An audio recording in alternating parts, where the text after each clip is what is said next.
Bendiciones, bendiciones. Quien le habla a su hermano y amigo Eddie Matos.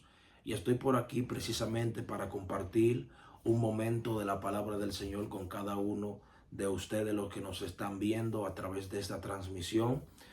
Son todos más que bienvenidos una vez más a esta su plataforma donde tenemos como finalidad compartir contenido de manera saludable, de edificación para cada uno de los que nos pueden, ¿verdad?, estar observando en este momento.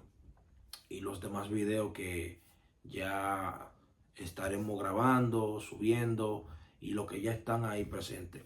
Bueno, mi gente linda, quiero también darle las gracias, ¿verdad?, por hacer, atender al llamado que se le está haciendo a cada uno. Gracias por ese deseo, esa motivación de aprender más de la palabra. Le hago saber que no somos, ¿verdad?, lo que más sabemos, pero lo que el Señor nos ha permitido aprender, queremos compartirlo con cada uno de ustedes de manera sanamente, de una forma positiva y deseando que tu ministerio pueda ser en grande bendecido de una forma sobrenatural y que podamos corregir algunas cosas que quizá estemos diciendo por ahí que quizá no van al caso, y que podamos ser mejores personas, mejores creyentes con la ayuda de nuestro Señor Jesús. Sabemos que los estudios de la palabra es realmente lo que a nosotros nos van a ayudar a forjar ese carácter y a forjarnos como mejores personas, mejores creyentes en Dios. Esto, si eres líder, precisamente me imagino que esto te va a ayudar. Estoy seguro de que te va a ayudar. Si eres predicador, esto te va a ayudar un montón. Es más fácil cuando vas a hablar de la Biblia, pero lo que ya conoces, no es lo mismo hablar como lo que creo a hablar lo que yo sé lo que estoy hablando. O sea, cuando tú hablas así, vas a hablar con propiedad, con seguridad. Y antes de empezar precisamente este brevísimo momento de enseñanza, porque no quiero hacerlo muy extenso, pero antes de hacerlo quiero que esté pendiente. Si no lo has hecho, quiero que te suscribas a este canal y quiero que le des like, que si está de lugar que compartas, lo compartes. Si no está de lugar compartirlo, pues ok, no le pare. Pero el punto está en que quiero que esté pendiente porque vendrán buenos estudios, estudios con profundidades, estudios con enseñanzas, estudios que van a bendecir nuestras vidas. Y yo sé que tú serás parte de esta bendición y de este gran recorrido. Así que necesito que estés suscrito y que estés pendiente a todo lo que nosotros estaremos tratando en este preciso momento. Bien, viene por ahí un estudio bien bonito que sería quizás lo que no te han contado del Salmos 23. Es un Salmos poderosísimo, un Salmos, ¿verdad?, que tiene demasiado misterio, demasiadas profundidades, y yo quiero compartirlo contigo. Ese momento que estaremos hablando, vamos a estar viendo, ¿verdad?, en qué tiempo se escribió este salmo, quién lo escribió realmente, con qué finalidad, qué proceso estaba pasando en ese momento. Vamos a ver las características y cualidades desde el punto de vista, ¿verdad?, de los hebreos, sobre el pastor, sobre la vara, sobre el cayado, sobre el saco pastoril, sobre las cabras, ¿verdad que sí?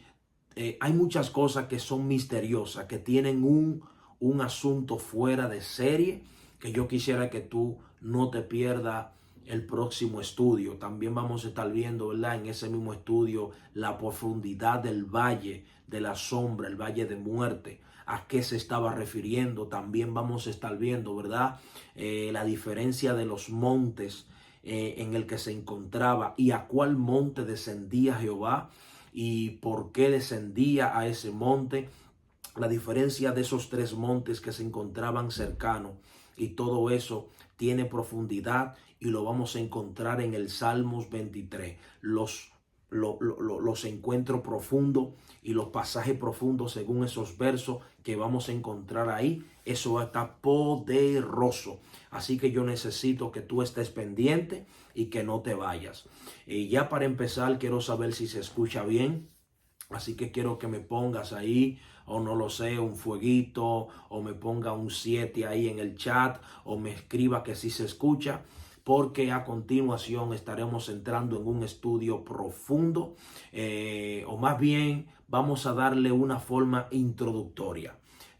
Vamos a coger los cítricos, ya que hoy estamos prácticamente retomando estas enseñanzas y no pretendemos ser muy extenso, pero sí queremos ser preciso, conciso y aprovechar lo más que se pueda dentro del marco de lo que el Señor nos permita compartir con cada uno de ustedes. Recuerden que esto lo pueden utilizar para sus enseñanzas, sus prédicas y demás. Y si tienen alguna pregunta, solo tienen que ir al chat o más bien al grupo que tenemos para de estas clases, o no clases, sino de estas enseñanzas que estamos impartiendo. Usted con toda confianza puede acercarse y hablarnos a este grupo de inmediato.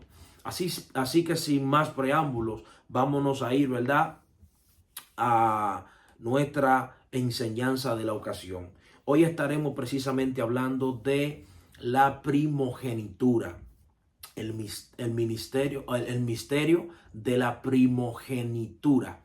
Que yo sé que la mayoría ha escuchado esta partecita de la primogenitura, que en palabras simples no es más que quien nacía primero o quien abría el vientre de la madre.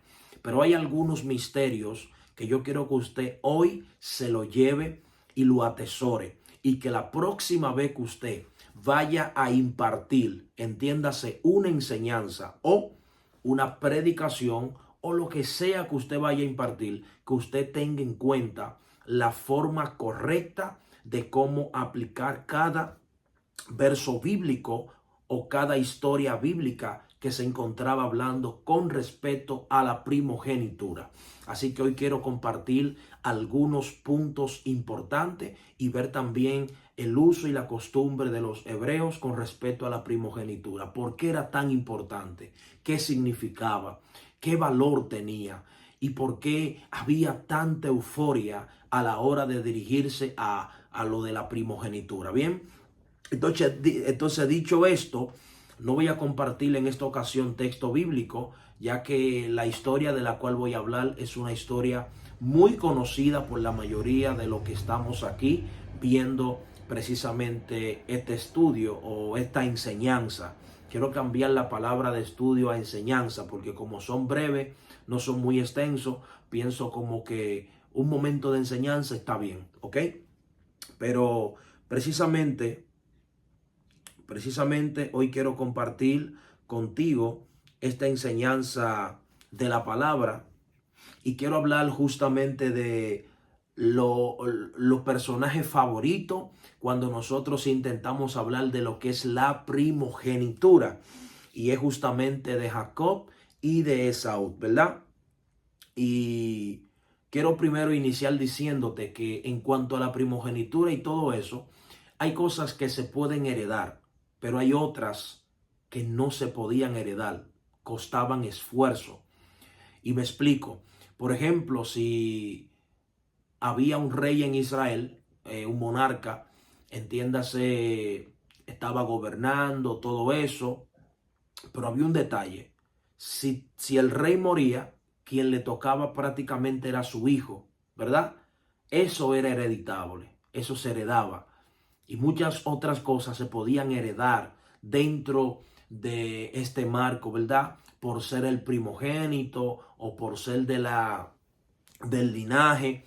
Todo eso podía funcionar, pero habían cosas que no se podían heredar, como por ejemplo, si yo soy sacerdote y mi hijo, el primogénito, ve que yo soy sacerdote y yo era un excelente sacerdote, eso no lo hacía él que heredara lo que yo tengo. Él tenía que esforzarse para ser un buen sacerdote, para ser buenísimo. O sea, habían cosas que costaban esfuerzo, No todo se heredaba en Israel y eso es importante. Pero hoy quiero precisamente en esta enseñanza compartir algo sobre esta historia bíblica de estos dos jóvenes y es la manera en la que nació. A mí me gusta mucho cuando hablo este tipo de mensaje ya de manera predicada en las iglesias porque me gusta. Hay muchas cosas bonitas que se pueden sacar, pero hoy de manera breve y de enseñanza recordamos, ¿verdad?, la manera en la que nació o cómo nacieron estos dos. Usted recuerda de que la madre tenía dificultad para concebir hijos y que Isaac, precisamente, también cuando nace Isaac, su padre y su madre tuvieron dificultad para concebirlo a él. Recuerden que era estéril también su madre y que por eso su padre Abraham se llegó a una de las criadas y tuvo por producto a eso fue Ismael. Pero Ismael no era el primogénito. ¿Por qué? Porque mientras tanto Ismael estuviese, iba a ser el primogénito. Pero cuando naciese el de la madre legítimo, de la madre principal, a ese se consideraba como legítimo. Eso es importante porque eso ha provocado un poquito de problema todavía en la actualidad. Hay guerras, hay dificultades, hay enfrentamientos y es justamente por eso, porque no se entendió en ese momento que quien era el primogénito le correspondía a Isaac, porque era realmente el hijo legítimo o el hijo que venía precisamente del matrimonio principal de Abraham y Sara. Ahora bien, dicho esto, sabemos de que ya cuando Isaac se llega a Rebeca, tiene precisamente dificultades, pero dentro de todas esas dificultades, luego ella queda embarazada. Y recordamos la historia de que había un problema en el vientre de la madre, porque los niños estaban peleando. Esto provoca que ella sintiera angustia y en esta angustia sabemos la historia de que ella se lamentó por lo que estaba aconteciendo, haciendo esto entonces de que viniese una respuesta divina en favor a lo que estaba aconteciendo con su vida. Y fue allí donde recibimos esta información de que ella recibe de manera divina este mensaje que se le está diciendo claramente: mira, lo que tú tienes en tu vientre es obra de Dios y tienes que saber que tú tienes dos naciones poderosas y estas dos naciones tienen que saber claro de que obviamente el mayor va a servir al menor. Esto se va a ver en ocasiones, por ejemplo, con Efraín, ¿verdad? Y Manasés. Eso se puede ver en esa ocasión. En esta ocasión también se puede ver. Y hay pasajes que nos van a demostrar que eso era posible. ¿Sí me entiende? Donde, por ejemplo, en el caso del mismo Jacob, José, Benjamín, fueron líderes, pero no fueron precisamente los primeros en nacer. Nacieron después, pero los mayores tuvieron que servirle a quienes, tuvieron que servirle a los que tenían menor edad. Eso se podía en la manera divina de Dios operar, ¿verdad? Entonces ahí recibe Rebeca la respuesta y ya está consciente de que lo que ella trae en su vientre era algo de parte de Dios y de que el menor iba a ser el líder entre el hermano mayor. Era una nación con un propósito, era una nación que iba a aportar algo de parte de Dios dentro de sus entrañas y por eso ella le puso mucha atención a esta palabra que el Señor le había dado. Pero dice la historia de que había nacido entonces este joven a quien por nombre le dieron Esaú. Fíjese que la costumbre hebrea lo que enseña es que los niños después de nacer al octavo día se circuncida y en la circuncisión entonces lo normal o lo que la costumbre enseñaba es que en ese mismo momento por lo general se le pusiera el nombre. Yo sé que usted ha leído en la Biblia de que la gente dice, desde que nació le pusieron por nombre fulano de tal. Jesús nació, le pusieron por nombre fulano de tal. Nació Juan Bautista, le pusieron por nombre. Ok, Eso es lo que enseña la Biblia desde ese punto de vista. Lo que no dice es en qué momento fue que se le puso el nombre, porque la gente siempre suele pensar que el nombre se le puso desde que salió del vientre.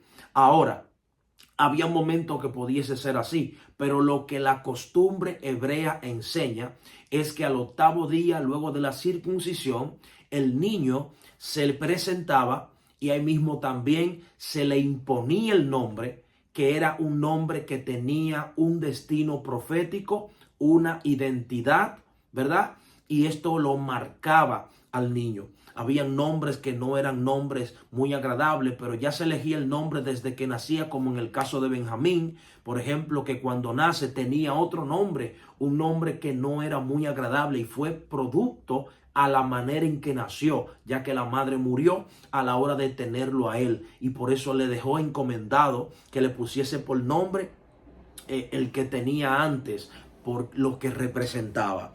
Entonces decimos que nace Esaú de primero.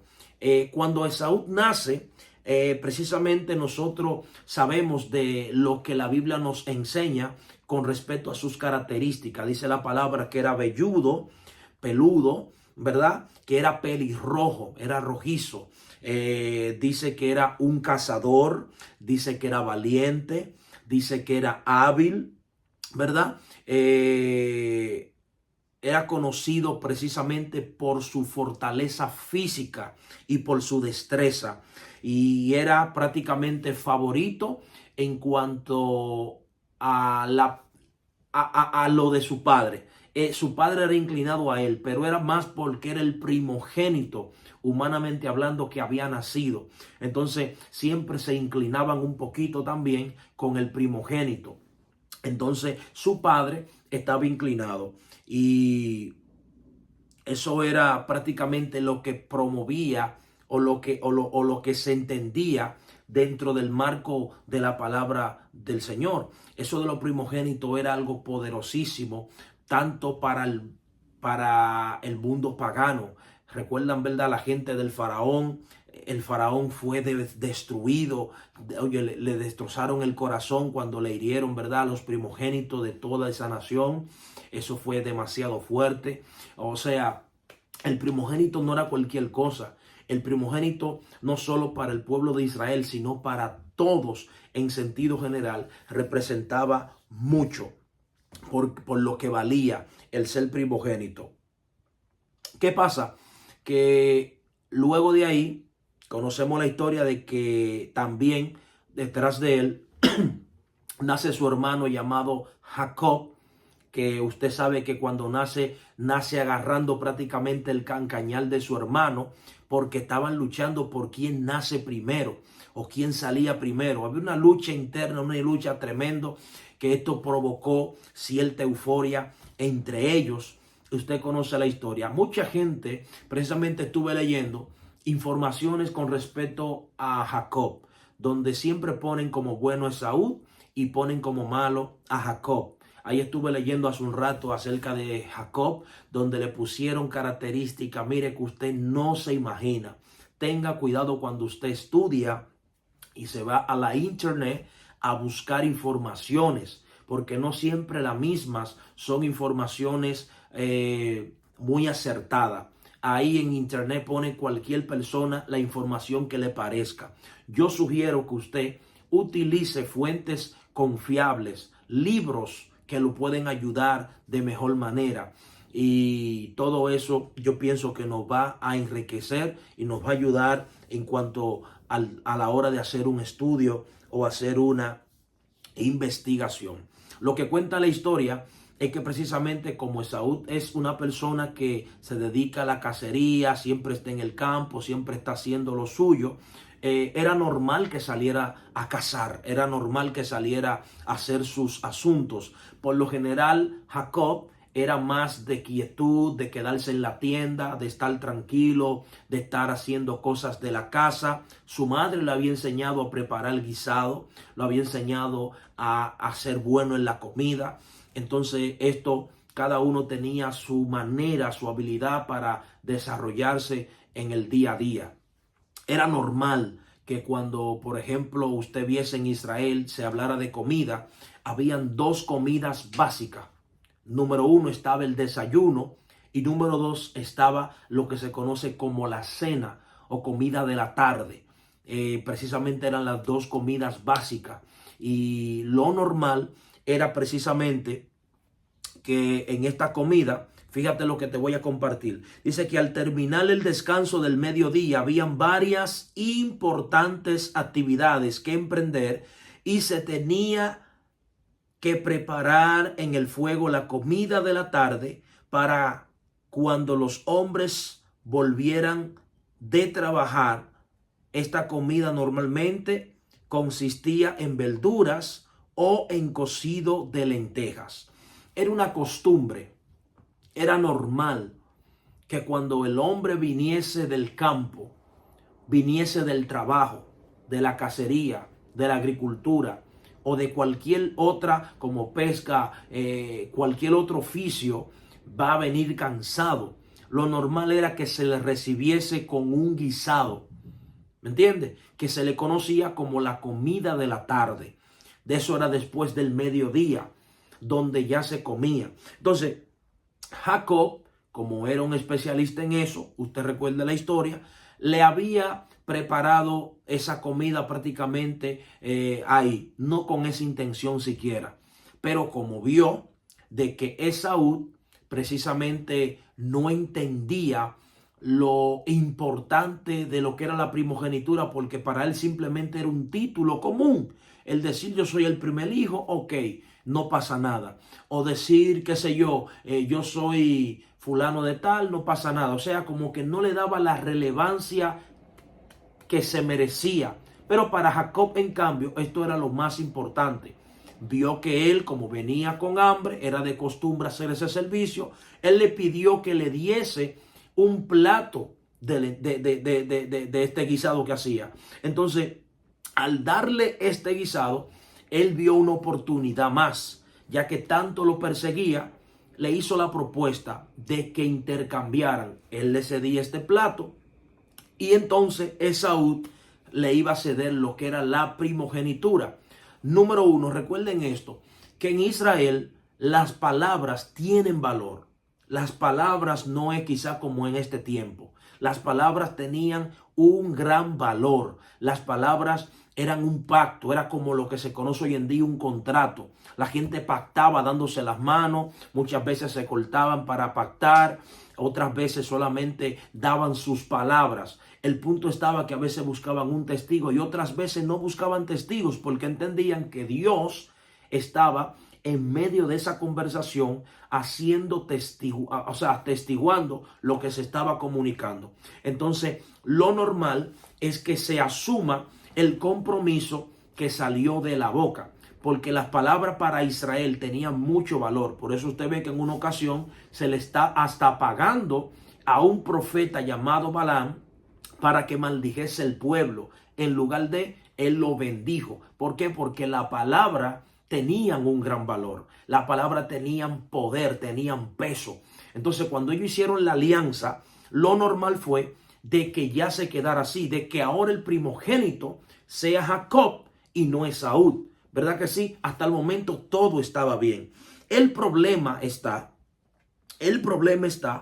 en que a ambos, ya un niño con 8 años aproximadamente, ya debía manejar la Torá. Tenía que saberse los mandamientos. Lo normal era que los mandamientos se le ponían en los lumbrales de la puerta, se le ponían en las cocinas, se le ponían camino en el pasillo, se le ponían en cada lugar en la habitación para que memorizaran.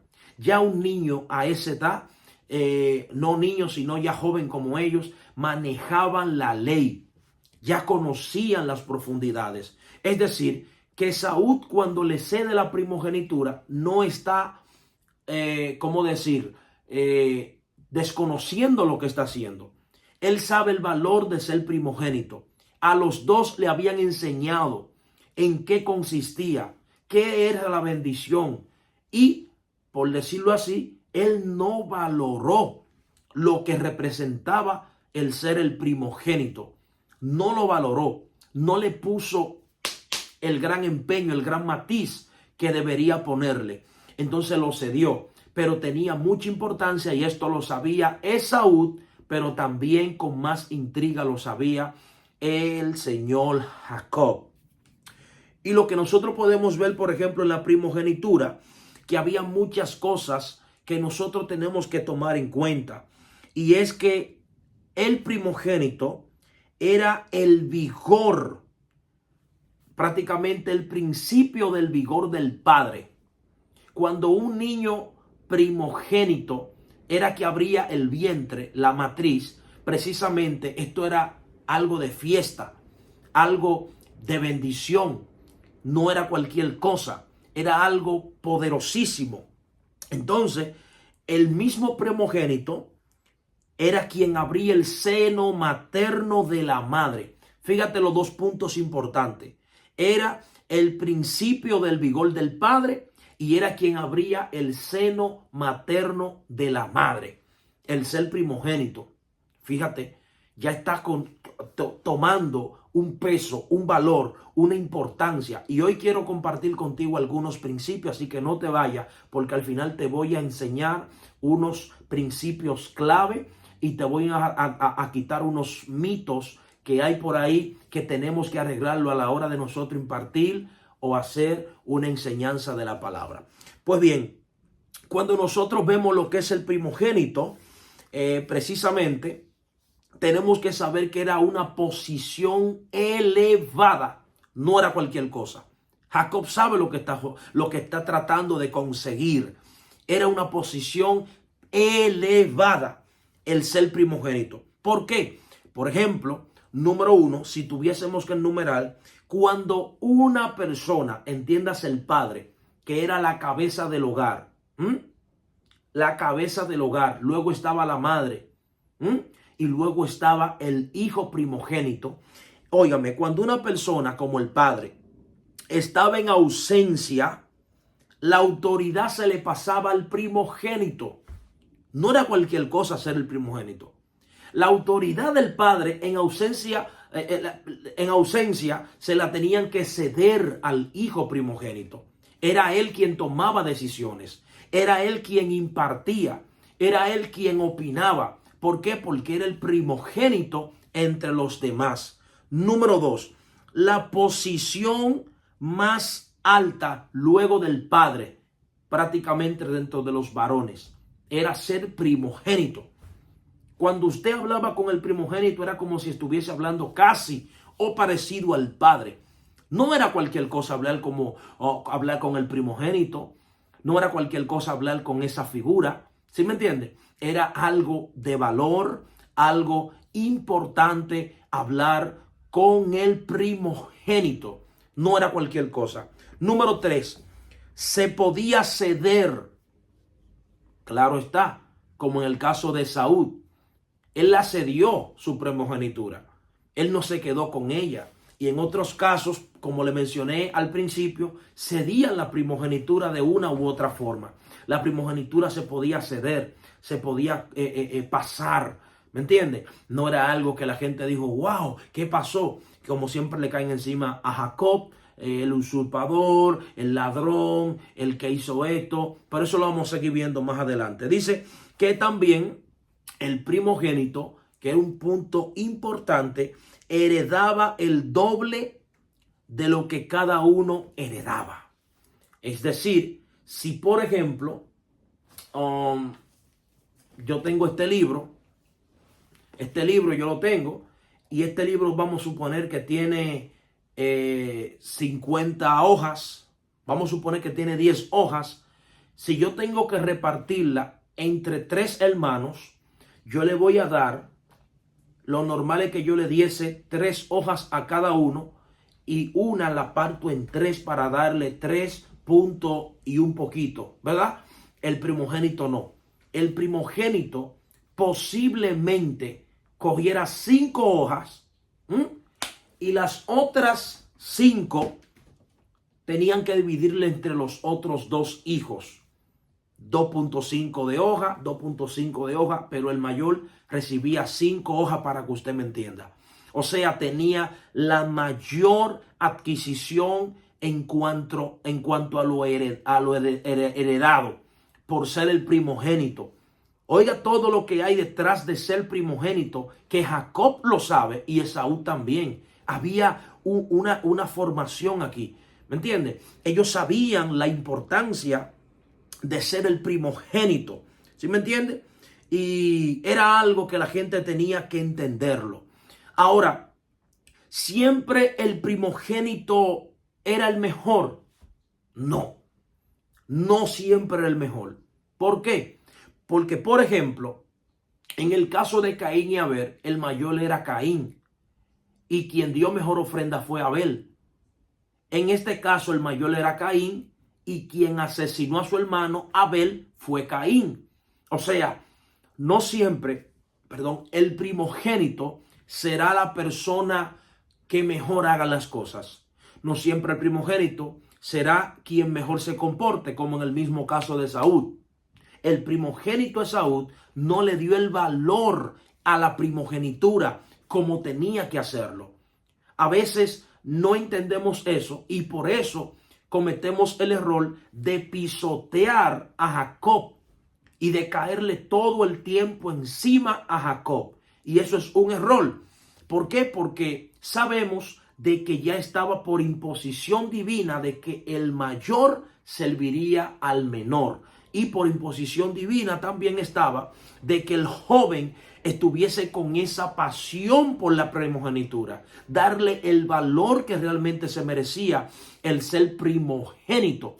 ¿Ok? Entonces, hay un caso también importante aquí que me gustaría de una vez desmantelarlo. Y es la famosa frase que dice que Eliseo tenía doble porción de Elías. ¿Usted recuerda? Bueno, que dicen por ahí, yo quiero la doble porción que tenía Elías.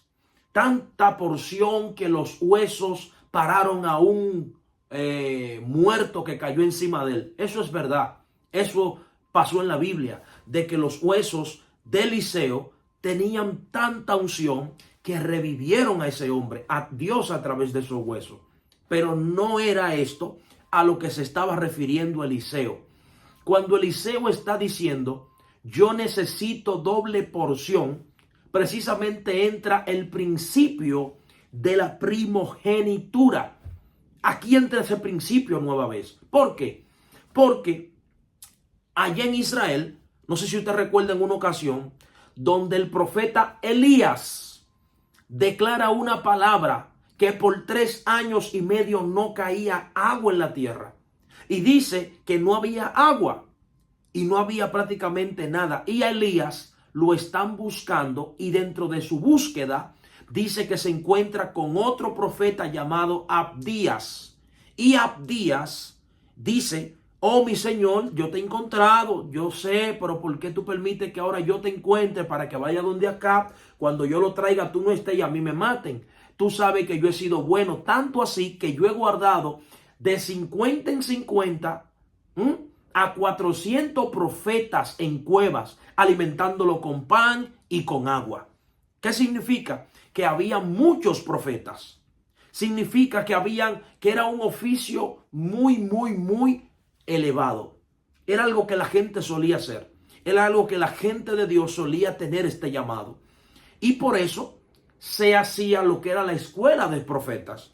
La escuela de profetas era precisamente donde se le enseñaba a cómo aprender a escuchar a Dios. Que vamos a hacer una clase precisamente de lo profeta. Que lo profeta, los dones proféticos, a qué se estaba refiriendo, tipos de profecía. Eso va a ser poderoso con la ayuda de nuestro Señor Jesús. Pero precisamente quiero que usted entienda algo aquí. Y es que los profetas estaban allí. Había muchos profetas. Pero si te fijas, al que Elías se acercó fue Eliseo. Y quien estaba dentro de todos ellos como el primogénito, como el número uno, como el que estaba como el mayor entre los otros profetas, era Eliseo.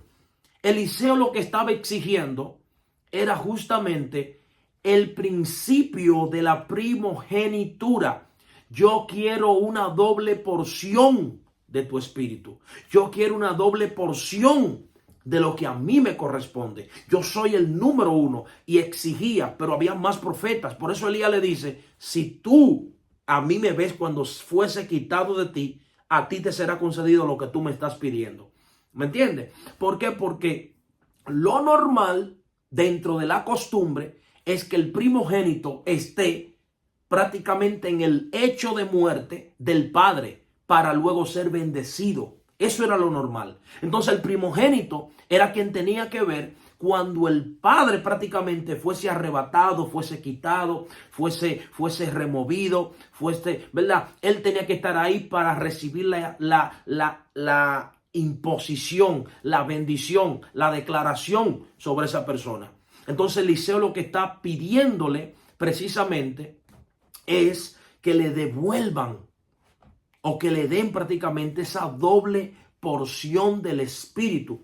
Por eso usted ve que dicen, el espíritu de Elías está sobre él cuando él golpea las aguas. No es el espíritu que se le fue a él, porque no es así que operaba Dios. Dice que había un espíritu y ese espíritu era el de Dios. Y ese espíritu bajaba y descendía sobre las personas. Y vino el espíritu de Jehová sobre mí. Cuando habla de que el espíritu de Elías está sobre él, es como decir, para que usted me entienda, ese niño tiene el mismo espíritu de su padre.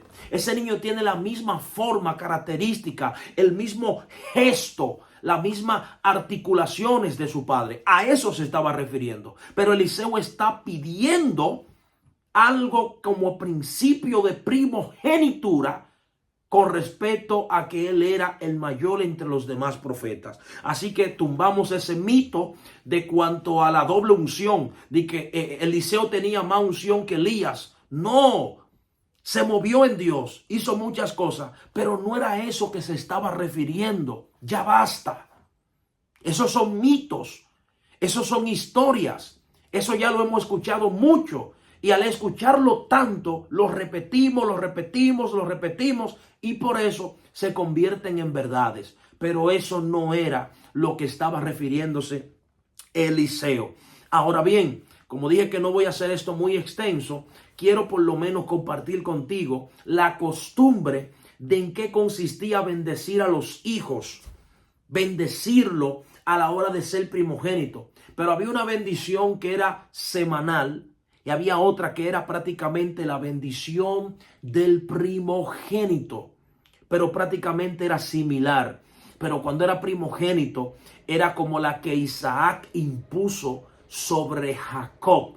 Pero más o menos las bendiciones consistían de esta forma. Mira cómo te leo esto. Fíjate. La costumbre de los judíos. La bendición del padre a los hijos es una de esas costumbres en el judaísmo que se realiza cada viernes al comenzar el Shabbat, es decir, el sábado. Los padres tienen la oportunidad de bendecir a sus hijos deseando que cuenten con la bendición y protección de Dios. Note eso. Note eso. Esta tradición, los padres colocan las manos sobre la cabeza de sus hijos y dicen, quiera Dios, o sea, quiera y Dios te bendiga como a Efraín y Manasés. ¿Me entiendes? Es una bendición que están declarando. En varios hogares, el padre acostumbra a llamar a sus hijos para hacer la oración y luego le susurra al oído para alabar palabras positivas de las cosas buenas que hicieron en la semana. Y así encomendárselo a Dios. Y dicho sea de paso, crean una conexión de padres a hijos. En el caso de las hembras, que no vamos a abordar ese tema hoy, pero hay un tema poderoso en cuanto a las hembras. Pero las hembras eran subestimadas, no tenían el mismo valor, lo que hacían era que se la presentaban a las matriarcas para que le impusiera las manos y también la bendijeran, pero de diferente forma.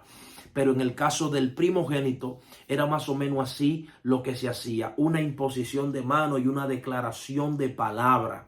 Por eso yo pienso que usted que me está escuchando, con el conocimiento que le es revelado, tiene que imponer sus manos sobre sus hijos, bendecirlos, sobre sus sobrinos, sobre su casa, sobre su familia, sobre su pareja, sobre sus proyectos. Declare la palabra. En Israel la palabra tiene un gran valor, no es cualquier cosa. Los nombres tienen un gran valor, no es cualquier cosa. Así que yo quiero que tú entiendas hoy en qué consiste el misterio de la primogenitura, cuál era la costumbre de los judíos con respecto a este tema, que yo sé que la próxima vez que tú lo abordes vas a enseñar o a predicar de una forma diferente y con muchas propiedades bíblicas. Así que yo deseo que este estudio haya sido de bendición para ti y recuerda que nos vemos en los próximos días donde estaremos trayendo enseñanzas como esta con profundidades bíblicas. Poco a poco vamos a seguir caminando y yo sé que va a ser de bendición. Así que seguimos. Muchas bendiciones. Si no le has hecho, dale like o comenta. No lo sé. Di presente. Pero ahí estamos. Muchas bendiciones. Estuvo con usted su hermano y amigo Eddie Matos. Y analizo que se hizo lo que Dios quiso. Seguimos. Bendiciones.